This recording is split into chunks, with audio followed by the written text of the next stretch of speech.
Welcome to a detailed demo video of the Adaptive Interface's ETM100 engine temperature monitor. The ETM100 is an instrument that can measure both exhaust gas temperature and cylinder head temperature simultaneously on a single channel. In other words, a single cylinder. It is not a multi-cylinder type device. It measures temperatures by the use of standard thermocouples. It uses a type J thermocouple for cylinder head temperature and a type K thermocouple for exhaust gas temperature. It also has a temperature monitor where the thermocouples connect to the instrument, called a cold junction temperature monitor. The reason for having this is that when thermocouples are hooked up to an instrument, they actually create secondary small thermocouples where they're connected up. And by knowing the temperature of where those thermocouples are, you can more accurately tell temperature. In the case of this instrument, we can actually tell the temperature down to ambient temperature, which right now is around 71, 72 degrees. You'll notice that the two temperatures aren't exactly alike. That's because of the differences in the thermocouples, and the accuracy of the instrument is roughly about plus minus 5 degrees. To start off with, we'll go through the display and the functions and the buttons of the instrument. The red display on the top is the exhaust gas temperature, and the yellow or orange display on the bottom is the cylinder head temperature. One is a 4-digit display because exhaust gas temperatures are typically above 1,000 degrees, 1,200 to 1,300 degrees, and cylinder head temperatures are more in the 400 degree range. The buttons that are available on the instrument are as follows. We have a function button, a select button, an up button, and a down button. The function button, when the instrument is operating in its normal operating mode, will actually change the temperature displays between Fahrenheit and Celsius, and we can demonstrate that right now rather quickly.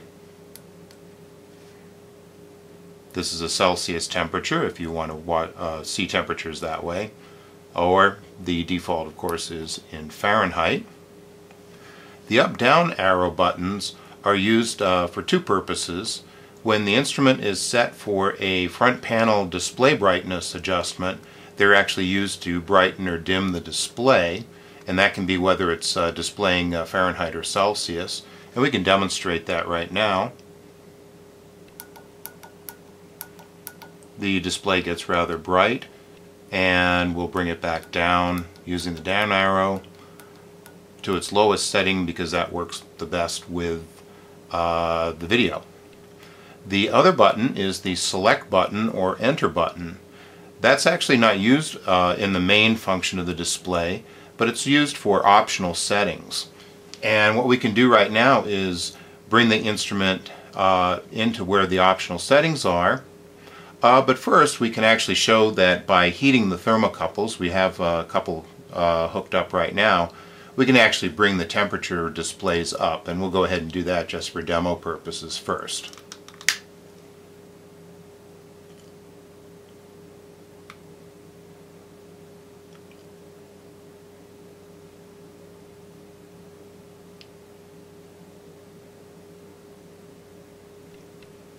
And because we don't have the instrument hooked up to an actual running engine right now, we can't really bring the temperatures up very high, but we can bring them up to show that the instrument does display the temperatures using the thermocouples.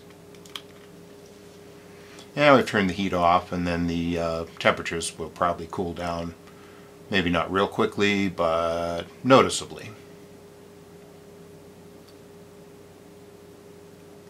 And you'll probably notice that the cylinder head temperature sometimes tends to react a little bit faster than the exhaust gas temperature. In this case, it doesn't seem, they both seem to be cooling at pretty much the same rate.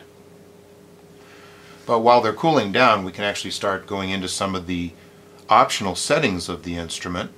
And to get into the optional settings of the instrument, what we do is we press and we hold the function button down for about 8 seconds. It'll go into the Celsius display, but now we're in level 1 or menu level 1. And just to help understand the way the instrument works, it actually works on different menu levels. Menu level 0 is the normal operating mode of the instrument, and then there are other menu levels that you can get into.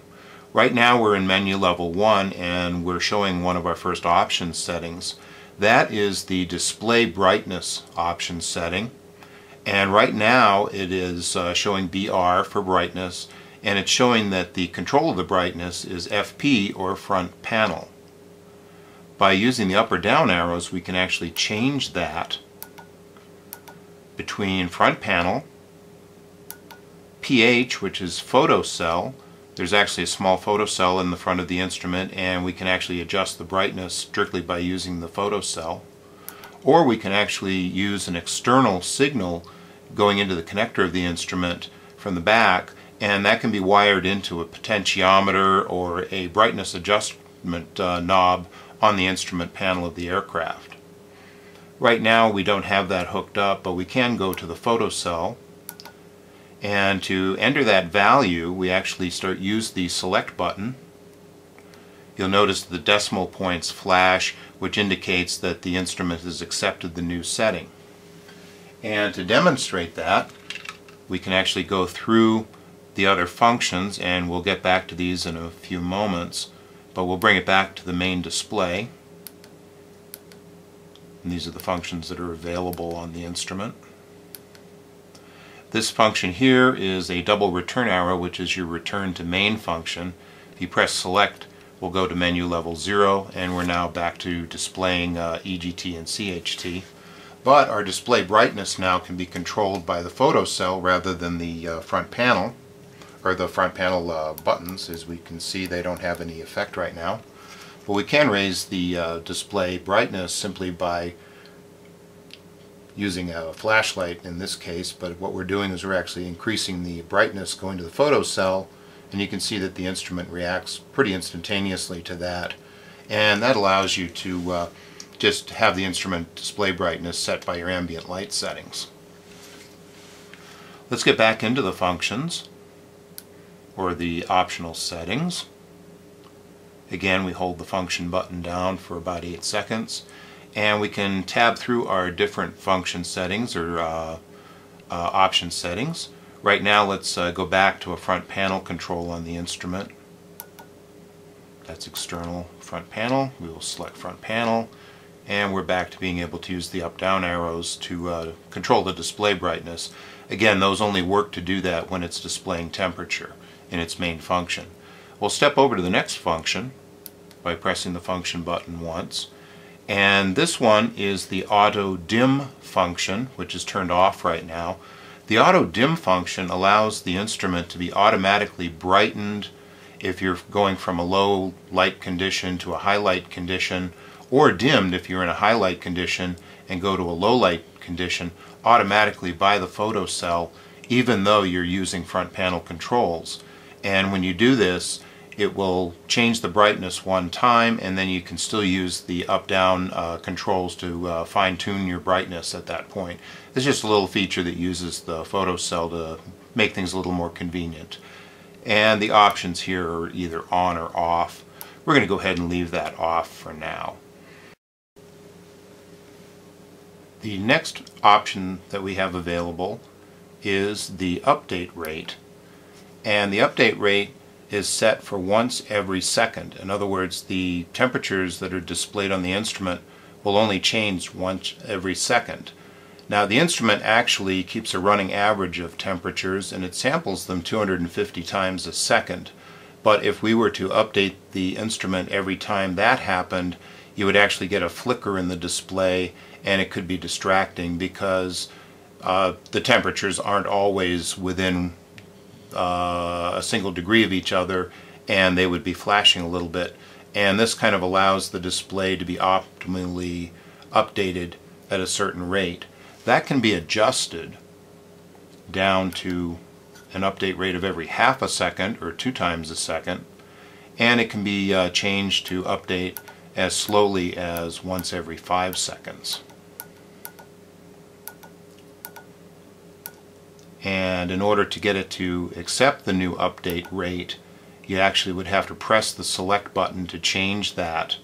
It will remain, if you don't press the select button, it will remain there, but actually this value won't be stored in the instrument, and when you go back to the main menu and go back to the option settings, you'll see that it's still back at the one time per second setting. We'll just go ahead and set it back at 1 second here. Let's go to our next function. This is the resolution of the display. Right now it's set for a default of 1 degree. And because temperatures tend to fluctuate, especially cylinder head and exhaust gas temperatures, a resolution of 1 degree may actually show the numbers changing rather often, or in the case of the instrument right now, once every second. To minimize the change in the display and maybe have the instrument a little less distracting, you can change this resolution to either 5-degree increments or 10-degree increments. And the larger the increment, the less resolution you have on your display, but the numbers tend to change quite a bit less. And again, it gives you more of an average value. And again, that's an option that you can use with the instrument or not use with the instrument. Again, we'll leave that at 1 second.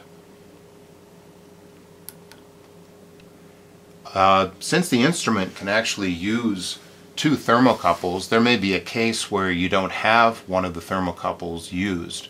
And right now we can actually select whether we're using a thermocouple for exhaust gas or not. Right now the default is yes, we are using a thermocouple there. We can actually turn that function off if we want. If by chance we only have a cylinder head temperature sensor hooked up to the instrument, what would happen is if it's turned off, you'll actually see just basically a line of bars across the top indicating that that function isn't working. We could actually go ahead and demonstrate that. Go ahead and set the off setting,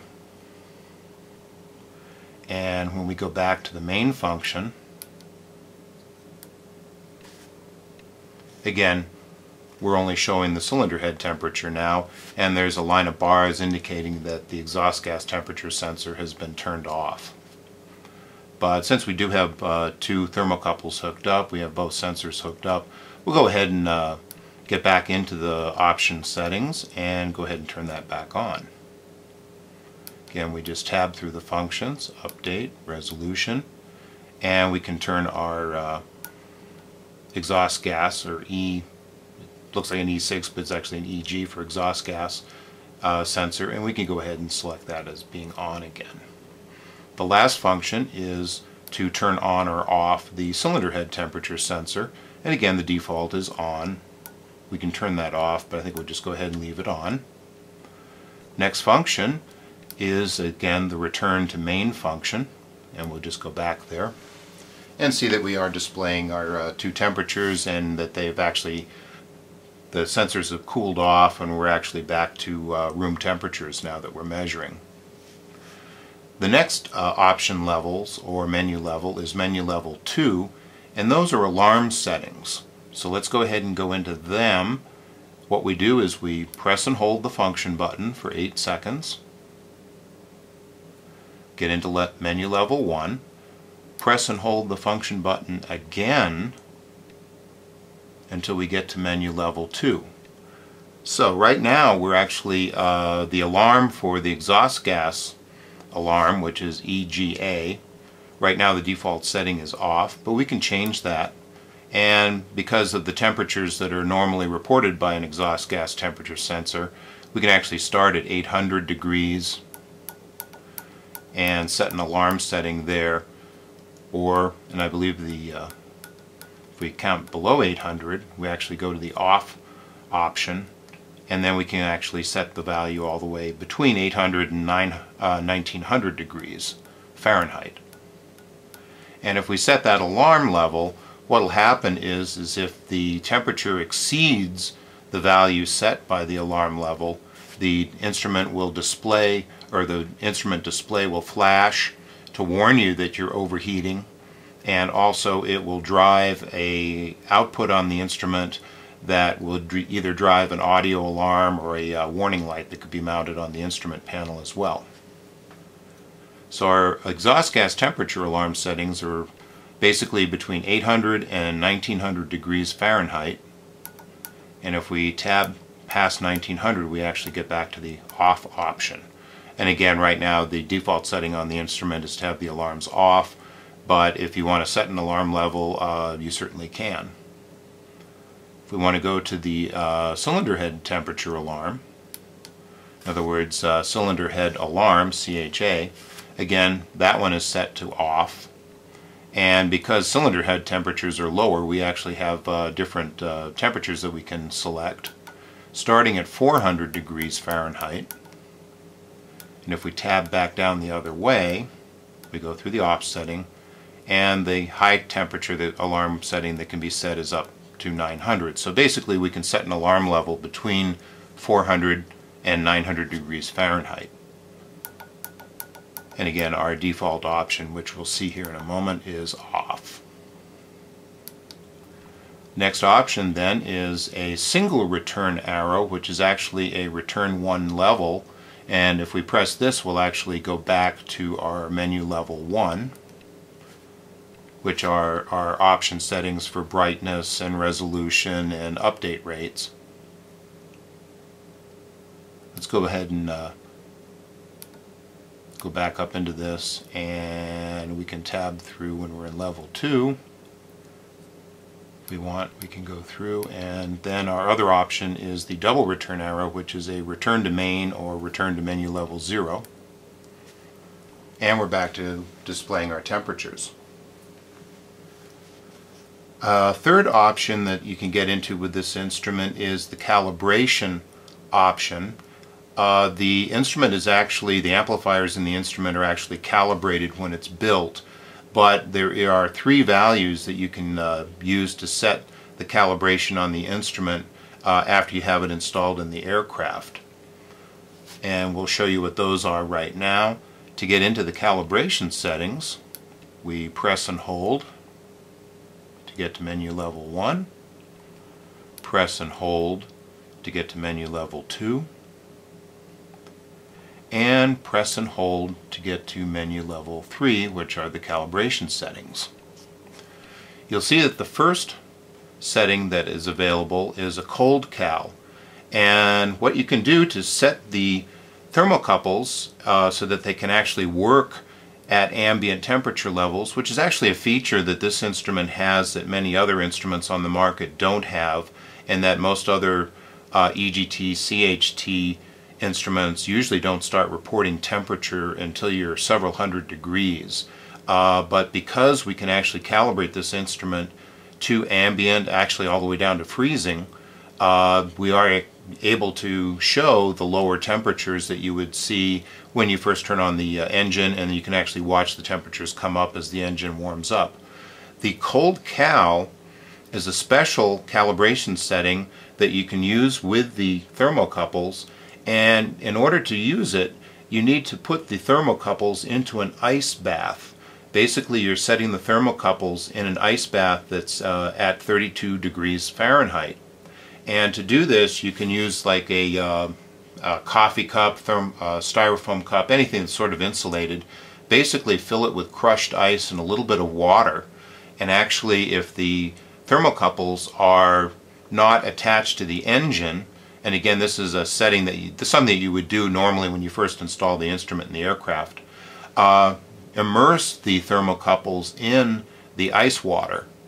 And once you do that, you leave them for about 10 minutes for everything to stabilize, and then you can actually select the cold cal settings, or the cold cal setting, and that will actually calibrate the instrument to read 32 degrees Fahrenheit for both sensors when the sensors are actually at 32 degrees Fahrenheit, and that basically sets a reference level for all of the other temperatures that are displayed. One thing is, if the instrument is actually not at 32 degrees or very close to that, it will not calibrate because it would enter, right now if we actually tried to say that it was calibrated at 32 degrees and it's actually around 71 degrees, that would put false calibration values into the instrument, and we don't want to do that. So actually there's firmware or software in the instrument that will look, and if you attempt to calibrate it when the temperature is more than 10 degrees above or below 32 degrees Fahrenheit, nothing happens. If it was at 32 degrees, you'd actually see the decimal points flashing on the instrument to indicate that it's actually accepted the new calibration value. But again, this is an option that you can go through. The instrument will be calibrated before it's shipped, but values can drift a little bit. There can be slight differences in the thermocouples. So this is something you may want to do before you actually install the thermocouples on the aircraft engine. Let's get to our other two settings. When the instrument is shipped, it's actually shipped with two little shorting wires that are connected to the back of the instrument where the thermocouples go. And this actually sets a 0 volts level for the thermocouple amplifiers. And what you can do is, if you need to, go ahead and reattach the shorting wires to the back of the instrument. Look at the instrument manual that shows you how to do this.